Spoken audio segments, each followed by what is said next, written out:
ni itariki yari itegerejwe cyane, ni itariki yari itegerejwe cyane n'abareyo mu byabanje gukorwa mu masaha make ashize atari menshi, nuko hamuritswe cyangwa se hagiye hagaragazwa raporo ya komite ngenzuzi y'umuryango wa Rayon Sport yibanze cyane kuri raporo y'umutungo. Hanyuma witwa Janine Uwimana amurika raporo y'uko ikipe y'abagore ihagaze muri iki gihe. Raporo y'umutungo yamuritswe n'uwitwa Inyasi Havugiyaremye. Hanyuma witwa Paul Muvunyi nawe yashimi bo bwabo wenda n'uruhande rw'abigeze kuyobora ikipe ya Rayon Sport batari bari hafi y'ubuyobozi, bishimiye ko bagarutse mu nteko rusange, urumva, ndetse anamurika abayobozi abazwi nk'imena cyangwa se icyo bise task force, avuga ko biteguye gukomeza gufasha ikipe ya Rayon Sport, banashyizwe n'ubundi no mu kanama kari gutegura n'inteko rusange muri rusange. Hanyuma ibindi byinshi ni buri wese noneho udahejwe nk'ikipe ya Rayon Sport. Sami, ibi bivuze iki noneho kuri Rayon? Mbere na yuko tubyinjiramo n'abashobora kwibona n'abagiramo icyambere rero show nk'iyi ngiyi nyuma y'imyaka 4, nyuma y'igihe kirekire, urumva ikintu cyo yinde gitwara Hayoni n'abafana, kandi buriya abafana zino ekipe z'abafana usanga uko byagenda kose mu ma ekipe y'abafana ntabwo bose bafite ubushobozi bwo kuba bayobora ekipe mu buryo bwa nyabwo buyigeza ku musaruro. Nushaka ufate no kucyitegererezo wenda cy'ikipe z'abafana zindi zo za Barcelona, iyo rugero ushobora kuza uyu munsi ari Sandro Rosell ukabona ntibikunze, ukabona haje Barthelemy, ukabona hari amakosa abafana ntibamwiyumvamo, bakabaza dukenera porota wacu mu gihe bitameze neza kugira ngo agarure ibintu ku murongo. Izi ekipe z'abafana rero habayemo kutumvikana, gutatana no gutakaza amaboko, kuko hari nk'umuntu uvuga ati ngewe mu gihe cyose wenda mpamya ko nka Sadate ni wagize abafana benshi bamuvuyeho bitewe n'uko yari aje asimbura ikipe yari muri Success, ikipe yari muri 6 zo kugera muri kimwe cya kane kirangiza cya CAF Confederations Cup, ishami Afrika ribuza amakipe atwaye ibikombe wayo, banatwaye n'igikombe cya championnat. Aje nubwo yakubitanye na Covid ariko itazamo n'ibibazo none ajemo Covid ariko ugiye kureba n'ibibazo byajemo, amabaruwa bisa nkaho yashyizweho imyenda yanduye itangira kujya gufurirwa ku mudugudu, ku biro by'umudugudu, ibintu bijya hanze, amabanga ya Rayon Sport ajya hanze, buri kimwe cyose. Nyine mbona ko abafana hari nk'umufana heruka abafana heruka kuri stade icyo gihe memo na Paul Muvunyi bagarutse kuri stade inyuma ya Rayon Sport nyuma y'iyo myaka 4.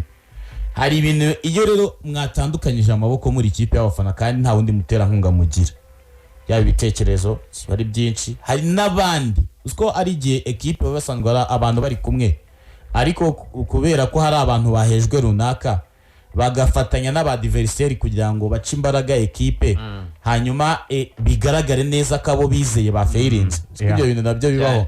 Rero iyo abantu bagaruye hamwe bagashyira hamwe amaboko, buri wese akaba afite intego imwe yo gushakira intsinzi ekipe, nibyo tubonye imikino 6 badatsindwa bateningizwa n'igitego, kubera ko bose bari kumwe. Sadate ari kumwe na Muvunyi ari kumwe na Prosper, Gacinya yagarutse, buri wese yatanga igitekerezo, uretse n'igitekerezo banatanga n'ibitekerezo, banashyiramo n'amafaranga n'ubushobozi. Mu gihe Rayon Sport twabonaga ko uyu munsi ntabwo yahembye, basanga umuyobozi wari uhari bamushinja kuba atari umuyobozi uri sociable ku bakinnyi, kandi abakinnyi b'Abanyarwanda kenshi ubona perezida bose bavuga perezida niba ashobora kuza mu nzove nka kuriya akabaganiriza mu nsindira ingi turabigenza gutya, igitego cya difference ni ibihumbi wenda 50, ugasanga nyine icyo kintu cyo kuba bongeye kwiyunga nicyo gifite imbaraga kuruta ibindi byose bakiraho. Nizere ko bari buze no gushyiraho n'umuyobozi bumvikanaho, kuko inama nk'izi ngizi zishobora kuzana none kurangira bagatora umuntu utuma abantu bava mu nzove bavuga ngo n'ubwa nyuma ngiye cyangwa bikarangira tubonye n'ubundi bihindutse. Iyo diti abamaze imikino 6 badatsindwa bataninjizwa n'igitego, amanota 18 ku yandi, mu gihe bari bangije match ebyiri zibanza. Recruitment ku isoko twaravuze tuti baraguza, ariko nyine baguze biri aho ngaho, ariko noneho wineshe 3 zikurikiranya, bisa nkaho byamaze gutanga ibimenyetso ko nibigenda cyangwa se nibigenda uko abantu bari kubyifuza cyangwa se uko bimeze n'ubundi ubu ngubu bimeze neza mu kibuga nta wabakira. Ndavuga nyine nk'ikipe itari yizewe ishobora kuzakora ibindi zambaraga zo hanze zigasunika. izabikora. Reka mpere kuri icyo kintu Samir yarakomojeho, ikiri gutera ibyo byose ekipe gukora imikino 6 idatsindwa byaturutse muri bwa bumwe bw'abareyo. Rayon Sport mbere yo kuba club ibanza ikaba umuryango. Yes. Ibyo rero iyo umuryango wasize hamwe byanga byakunda ugera ku nzozi, donc ugera ku byifuzo byose ufite. Ubwo ndavuga umuryango. Uyu munsi ikintu kiri gutwara Rayon Sport suko ari izindi mbaraga yongeyemo. Nta yindiro Kritomagize bakora nyuma yuko bari gukorera kuri ya kipe no yanganyije imikino 2 banza. Ariko iyi Rayon Sport turimo turabona uyu munsi uburyo irimo iritwara irasanga Rayon Sport undi yagiye mu matsinda. Abakinyi batavugwa rumwe n'abafana babo, ekipe itarengeje umubare w'abakinyi 18 sinibuka ngo bari 10 nabangahe, gusa nibuka ko batagera muri 20 nka squad ya ekipe, abakinyi batabemera. Byari bigoye kubwira umureyo nyine ngo kabiri yari ya imutaramu wa James Amusamuzi Nyandwi Saddam, kubwira umureyo kavuga ati Nyandwi Saddam azakugeza mu matsinda ahantu haciye mambo bitarakunze, haciye nabandi bose bitarakunze, ni ibintu byari bigoye kubareba cyane. Ariko ikintu cyatumye Rayon Sport igera hariya ni ikintu cyitwa motivation bakoraga muri bano batwita abayobozi babo. Rero uyu munsi ntekereza ko ikintu cyambere kirimo kirasunika ikipe ya Rayon Sport, ekipe y'abafana nyine ni kuri ikora igufatirana mu gihe babonye amafaranga ku ruhande ya motivation. Nibyo bituma ekipe isunika ukagera hariya. N'ikindi ntago nakirengagiza n'abakinyi Jire, ubona ko by'umwihariko b'abanyamahanga batangiye kugorwa n'iyi shampiyona bakigeramo cyane, ariko uyu munsi urabona ko barimo baragenda basunika cyane, kuko nujya kureba nk'uburyo Kadimi yari yatangiye mwaka w'imikino uburyo yitwaye, uyu munsi akaba ari kuri iyo pressure avuga ngo noneho bisa nko byarangiye, pasi yaje kandi iragaragara ko pasi nawe yafashe umwanya agira icyo abona. Ikindi ndimo ndagendera ku bihumbi 100 magana ngaye babanyemereye, ni inkora ikosa pasi akazamo byanga byakunda ashaka kuzakora clean sheet bikarangira ageze aho ngaho. Iryo hangana sindi mbora yibonye nk'imikino 2-3 ishize, witwa uyu Kabange Emmanuel arimo aravuga ngo mu gihe uyu Omari Nyinge batari bazo bite nibazo bafite by'imvune, reka nanjye nkomveke Robert Nyamwereke ko ari cyo mbashije. Yaraje we na Aimable defense abantu barafite w'igihunga n'ubwoba cyane, bakoze imikino nk'itatu yikurikiranya batinjizwe igitego, ikirenze kuri ibyo ngibyo noneho bakora navuga ngo na match nziza cyane, kandi bose twavuga ngo nabarwayi batenemera kubanza muri axe. Iyo competition nure buryo Omborenga ndetse na Serumogo barimo baraswapa mwinja mu donc ukora nta cyogi hari cyane, byese bituma n'abakinyi ubwabo biturutse kuri babayobozi baje abakina bo bigira ikizere bagatangira competition. Biratangaje kugeza kuri uyu munsi kubona Rayon Sport witwa Rukundo Abdurrahman adafite mu mwanya, yaba ari muzima cyangwa se ameze neza, n'inota 90 kugira ngo aboneke mu kibuga biragoye cyane. Uyu munsi Rayon Sport tuvuga ni Sport irimo safe, yaba muzima cyangwa muzima kugira ngo azabanze muri 11 biragoye cyane. Ni Rayon Sport ishobora gukina idafite Musa Majaliwa kandi ikabona resultat nziza, none utekereza ari muzima yaje adafite ikibazo byaba bimeze bite? Na competition y'abakinyi nayo irimo iratuma Rayon Sport isa nkaho yihuta cyane. Nahoze bushize nari kubwira ngo nabona umwanya Charles Bari akinja muri iki kibuga kuri match ya Musanze arakora ikinyuranyo, akinja amasakuramo ikinyuranyo kubera iki yamaze kubona ko muri ya trio d'attaque nta mwanya numwe afitemo, kuko uyu agomba kujyamo agashyiramo imbaraga zituma yaguma, kuko Fari kuva yaza yeresa bari ko ari umukinnyi ushoboye utarabwaga umwanya. Kuza kwa Fari egari kuvamo kwa Charles Bari, ariko Charles Bari nawe mugiye aza kubona umwanya ntaza gukora byinshi byo gucenga n'iki we cyaza gucungana n'icyo n'inshundura. Baro ya kabiri yakoze yese ishyira mu izamu. Iyo competition abakinnyi babwa iri gutuma ikipe ya Sport isunika, ariko byose bikava hehe kuri bwa bumwe bw'abayobozi bwanze ikibuga. Sami 2015 2016 Masudi yatwaye igikombe cy'amahoro na 16 na 17 yatwaye igikombe cya championnat. Yari afite ikipe itaragiraga abakinnyi wavuga ngo babandi ngo 11 ngo bahoraho, wari kuri bench yari mwiza. Kuri 2018 2019 kuri Robertinho nawe yarabikoze, benshi wenda batanamwizeye yagize nagize faza rembi kugira ikipe ivuga ngo hanze kuri bench no mu kibuga abahari bose buri wese aje yagira icyo atanga abonye umwanya. Nyakako icyo kintu kiri gufasha Robertinho, nkeka ko afite touch kuri uyu musaruro ikipe ya Rayon Sport iri kugira taciye nk'umutoza kubakinya abantu batizera. Robertinho ntabwo akeneye ekipe ikomeye kugira ngo ndagakeneye abakinnyi b'ibitangaza kugira ngo akorere ekipe ikomeye, kuko ni motivator, ni umuntu wakinnye umupira w'amaguru anawukina mu myaka yo hambere, kuko yakinnye mu bihe bya Bagarincha muri Brazil mu ikipe y'igihugu ya Brazil, kandi usibye ubu ngubu shampiyona Brazil yajemo amafaranga, ariko ubundi imbere bakinaga ari nka passion.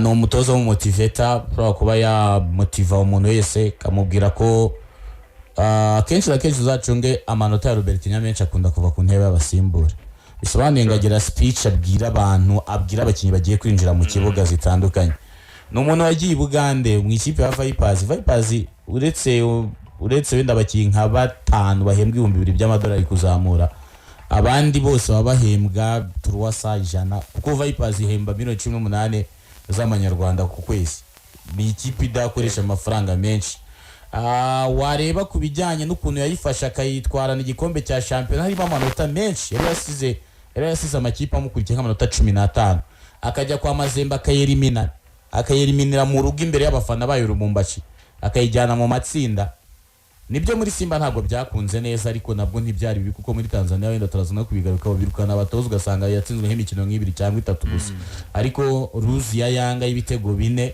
yatumye nyine batihangana kuko ni match za pressure kuri Robertinho no mutoza mwiza mu buryo buri psychologique kuko bara championnat ikinwa muri phase ebyiri hari phase physique na phase psychologique phase physique ni igihe champion gitangira akenshi ni phase baraguza abakinnyi benshi buri mukinnyi wese bashyiramo imbaraga kugira ngo arwanire umwanya niba ndirishari mvuye muri Muhazi United ngahita mvuga ko hari safe ndakora iki kugira ngo umwicaje ugahita profitira mu gihe atameze neza ugahita umunyanyagirana niba uri Roger ukavuga ati banguriye abandi ntibanyemera ndi umwana wabo bari kwirerera reka mu gihe cyose mbonye iminota nyikoresha ugasanga n'izindi kipe zose icyo kintu kiba kiri muri equipe muri interine mwimbere ariko iyo umuntu ahuriye no muri champion imikino ibanza uzacunga amakipe yose abaguruka hanyuma niyo mpamvu bavuga ngo champion ngiba ngo muri phase gusa hano mu Rwanda rero bigeze mu gice cya kabiri kiri psychologique mu Rwanda ariko menya hazamo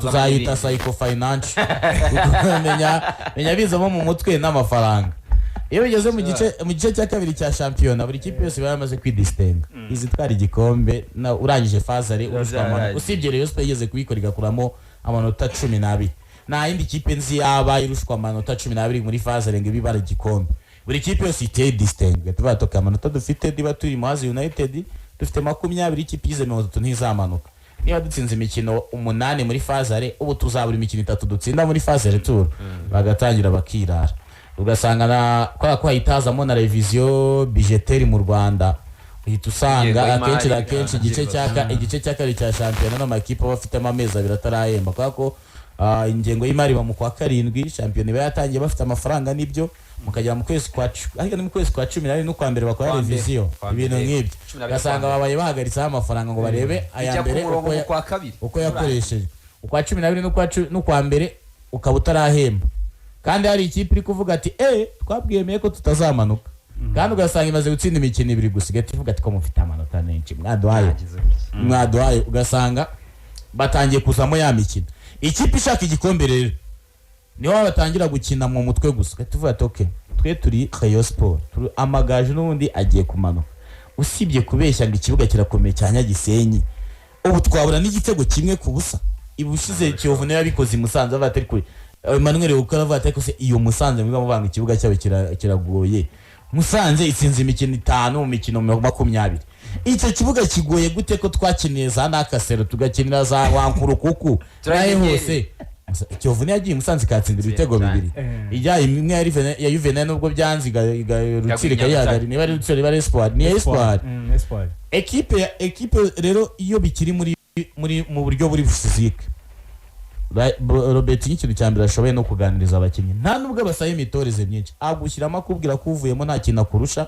usibye ko yagize amahirwe yo gutangira mu kibuga gusa akaba anafite indangamuntu y'inyamahanga naho ubundi nta kintu akurusha akakubwira ati Haji ufite imoso nziza watera ishoti aho uri hose kandi cyajyamo wowe jya mu kibuga ukine ibingibi nibyo nkubwira Robertinho agira speech zigenda zigakorogoshora abakinnyi ku buryo bakoresha imbaraga kandi bakamukora si wa mutoza uzabona ari gushwana n'abakinnyi uzarebe Robertinho ibina postinga kuri Instagram aba postinga yazamvugo z'abafana noneho kikwereka none se niba ashobora kujya imbere y'itangazo akavuga ngo Rayon Sports kuntu turi gukina ubu dushaka Real Madrid nayo twakina tekereza ibintu abwira abakinnyi bari muri vestiaire noneho bagiye gukina utekereza nk'ibintu avuga za speech zimwe zikorogoshora zinjira mu mukinnyi ku buryo umukinnyi yumva yamupfira. buriya Keva ashobora kuba arusha Modric. Yego nicyo kintu Robertinho arusha. Ahantu hose yagiye aba ntuzumva ngo Robertinho ngo yashwanye n'umukinnyi.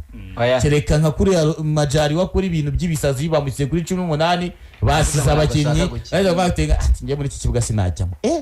Robertinho itakureba agahita avuga ati nkawe agahita areba nka profile agasanga indege kushobora kutaranayurira n'umunsi numwe ushobora kuba arayurije gusinyariyo gusa ubundi ugenda n'imodoka. Nk'uyu muntu natoje muri Simba haba abakinnyi bahembwe 50,000 natoje amakipe atandukanye yatoje Robertinho yabaye no mu makipe yo mu Barabu nayo bose atandukanye. Kitufase nk'uyu mukinnyi mbamvugana na Vinicius umunsi ku munsi umuhungu wanjye niwe preparateur we physique akitufase nk'uyu mukinnyi arimo aratekereza ibiki ni wajya mu kibuga ngo ikibuga kirasa nabi iwanyu se mufite tapi synthetique niwo witoreje niwo wakiniye akora agafata ihuru umukongomani wahawe ubwenegihugu bw'abarundi mukinira he handi mu Kongo k'ikibuga nanuza ko na Stade de Martyrs atari nziza ko ibindi bibuga bigerageza akahita avuga ati uyu muntu rurambabaje cyane gahita mujya kuneba basimbura usiye match kuri kigiye ntabwo ari hanyuma yabananiye uko nahita bigenza ahita avuga ati Roger jya mu kibuga bagatsinda. Musanze Roger yaravunitse buri muntu musimba. Urumva uzigeno giza kiba ahita ashyiramo Roger akajya mu kibuga bagatsinda. Match kurikira akamugarura mu kibuga bagatsinda. Icyo gihe ikintu kiba kikubayeho Robertinho ndamwibuka nuko yende interview abantu benshi batayivoisinze ngo bayumve. Ikirimo baharuna kihagera cyagiye kinga. Nyuma yo kunganya na match kunganya n'amagaje yavuze ngo abakinnyi ba Rayon Sport benshi bigira abastari bagendeye ku bihe bakoze kandi nyamara ibihe byabo byiza biri inyuma yabo. Nibuka ko bakinishaga ba Sefu, nibuka ko bakinishaga ba Haruna.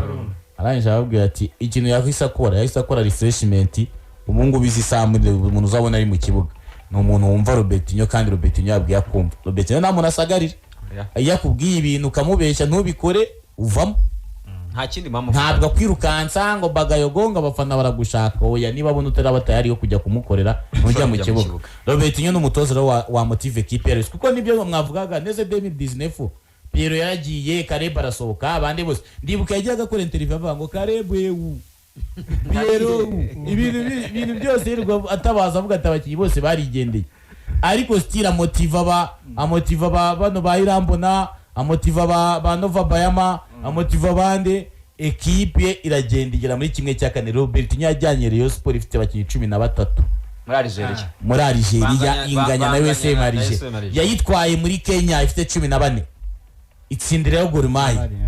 Robertinho ku cyitwa motivational speech ku bakinnyi ni umutozo uri hejuru kandi nacyo abakinnyi cyo mu Rwanda benshi baba bakeneye.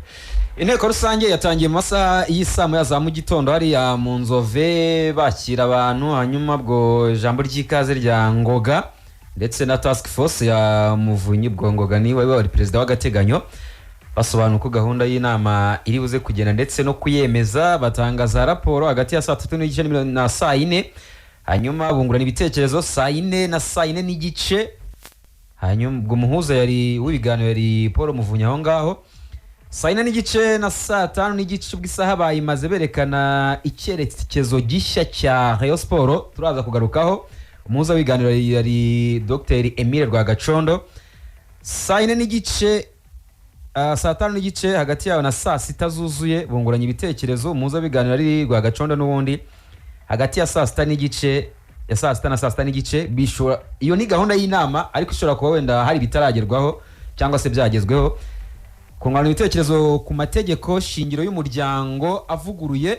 Umuhuza w'ibiganiro akaba Maître Pierre Claver Zitoni ndetse n'uwitwa Nubumwe na Maître Alphonse Mugenzi. 6 n'igice kugeza 7 n'ukungurana ibitekerezo. Umuhuza w'ibiganiro akaba ari Maître Zitoni Pierre Claver. Hagati ya 7 na 8 n'igice ni ikiruhuko. Hagati ya 8 n'igice na 9 ni ugutora abagize komisiyo y'amatora urumva hanyuma ababishinzwe ni task force babandi rwa rwego rwari rwashyizweho rwo gutegura aya matora. Hagati ya 9 na 10 ni ugusobanura inzego zigomba gutorwa kwiyamamaza ndetse no gutora. Ibyo bishinzwe komisiyo y'amatora iraba yamaze gushyirwaho.